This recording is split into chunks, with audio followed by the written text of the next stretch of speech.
मनोज की बात कर रहे हैं? कौन मनोज? दो हैं। सांसद मनोज तिवारी। एक मनोज जी जो रिंकिया के पापा के नाम से फेमस रहते हैं, मनोज तिवारी जी। अच्छा, वो मनोज तिवारी जी। हाँ। ठीक ठीक ठीक। और एक हम सोचे एक मनोज, वो क्या नाम है, वो शूल पिक्चर बनाए थे, हमने लगा लिया हम आप लोग क्वेश्चन कर रहे हैं। ओ मनोज तिवारी जी, रिंकिया के पापा जी की बात कर रहे हैं। चलिए ठीक है। तो श्री मनोज तिवारी के आने से भाई वो अपने दल का प्रचार के लिए आए थे बेचारे। यहाँ की जनता अच्छी तरह से जानती है कि वोट कहाँ देना है, और बड़े पैमाने पर डुमरांव की जनता ने मन बना लिया है एक गरीब के बेटे को यहाँ का पुनः विधायक मतलब कहने का, रिवीजन करने का। और कोई भी आए, अभी अगले क्वेश्चन में किसी मीडिया कर्मी के द्वारा ये हुआ कि मनोज तिवारी जी आ गए, निरहू जी अभी तक नहीं आए। हमने कहा वो तो खबर भिजवाए थे शायद कि माई से बोल दिया निरहुआ बीमार हुआ। अब इन सब चीजों को लेकर के जो है बहुत ज्यादा हम कुछ नहीं कहेंगे।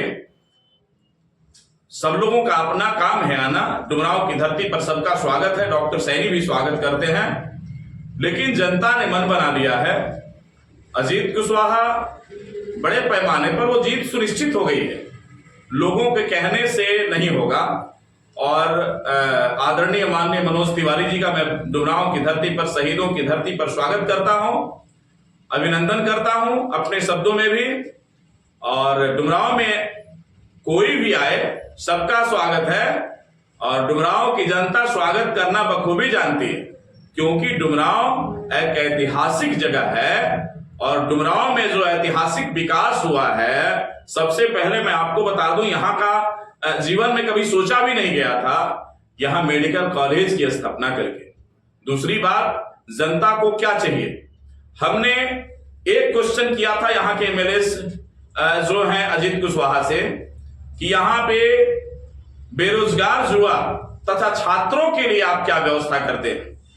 क्या कहते हैं, दो ही मुद्दा मैंने क्वेश्चन के रूप में पूछा था कि आप माननीय विधायक हैं, तो उन्होंने कहा कि सर छात्रों को, जो गरीब तबके के लोग हैं जो यहाँ स्थानीय तौर पर रह करके पढ़ाई करने की कोशिश करते हैं, लाइब्रेरीज खोल करके मैं इन लोगों के लिए जरूर और निश्चित तौर पर जो है व्यवस्था करूंगा।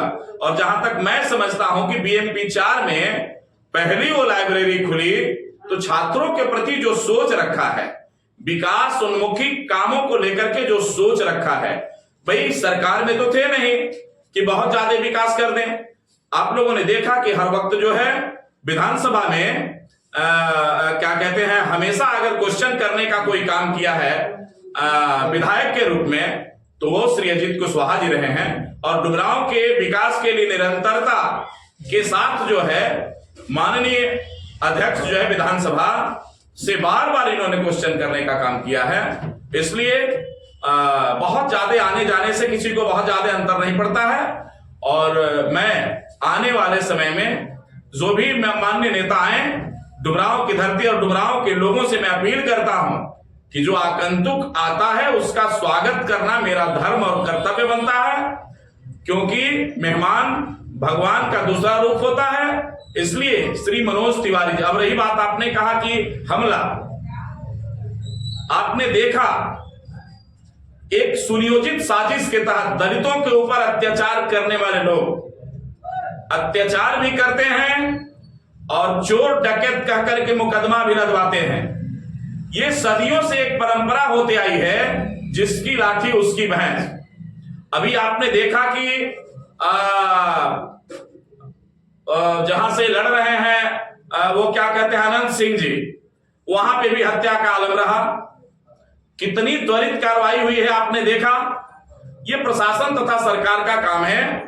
और यहां जो मैं जहां तक समझता हूं, श्री मनोज तिवारी जी ने अपने स्टेटमेंट में बताया है कि हम 250 से 300 की संख्या में थे, और लास्ट में उनका स्टेटमेंट मैंने देखा कि हजारों की संख्या में हमारे लोग थे, और वहां पे अदना सा 5, 10 और 50, 60 की संख्या में हमला बोल देगा। ये तो महारों की बात है कि भाई 500 महारों ने 25,000 जो है पेशवाओं को काट दिया। ऐसा तो नहीं है। बिहार की लॉ एंड ऑर्डर की स्थिति जो भी हो, सामाजिक तौर पर संवैधानिक जानकारी जब से बाबा साहब अंबेडकर ने दिया है, गरीब तबके के बच्चे जो संविधान को मानने वाले हैं, निश्चित तौर पर वो कभी गलती नहीं करते हैं। और मैं जहां तक समझता हूं, किसी चमार, डोम, मुसहर, पासी, धोबी, माली, मलाह के अंदर वो क्षमता कहां है जो कैपिटलिस्ट लोगों के ऊपर हमला करे? ये तो सवाल ही नहीं उठता है। सर्प, एक चीज बताइए, सर्प कब काटता है? जब हम उसको छेड़ते हैं, जब उसके पूंछ पर जो है या फन पर हम हाथ मारते हैं या पैर से कुचलते हैं, तब वो अपने बचाव में जो है वो फन मारता है। तो निश्चित तौर पर इसको दूसरा रूप देने की कोशिश ना की जाए। लॉ एंड ऑर्डर और माननीय चुनाव आयोग से भी मैं अपील करूंगा कि गरीब के बच्चे जो भी फंसाए गए हैं, आप न्याय के मंदिर में बैठते हैं, माननीय सुप्रीम कोर्ट से भी मैं कहूंगा, यहां के स्थानीय न्यायालय से भी कहूंगा, और यहां के स्थानीय प्रशासन से भी मैं अपील करता हूं कि दूध का दूध, पानी का पानी करने का प्रयास किया जाए। वरना यहां के जो गरीब अपने अधिकार तथा अपने बचाव में जब रोड पे उतरने शुरू हो जाएंगे, तो लोगों को सर छुपाना लोगों के लिए मुश्किल हो जाएगा। इसलिए मैं दबे शब्दों में नहीं बल्कि ओपन शब्दों में कह रहा हूं कि माननीय मनोज तिवारी जी का स्टेटमेंट आप लोग सुनिए।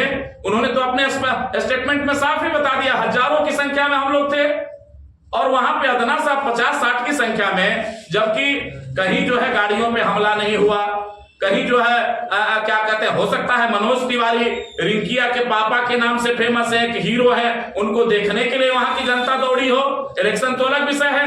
आखिर आप हीरोज हीरोइन को लेकर के पवन सिंह जैसे नेता अभिनेता को, मनोज तिवारी जैसे अभिनेता को, निरहू जैसे अभिनेता को, खेसारी लाल अभिनेता को, लोग जनता जो है देखने के लिए भी जाती है, दौड़ती है, तो उसको हमला का रूप ना दिया जाए।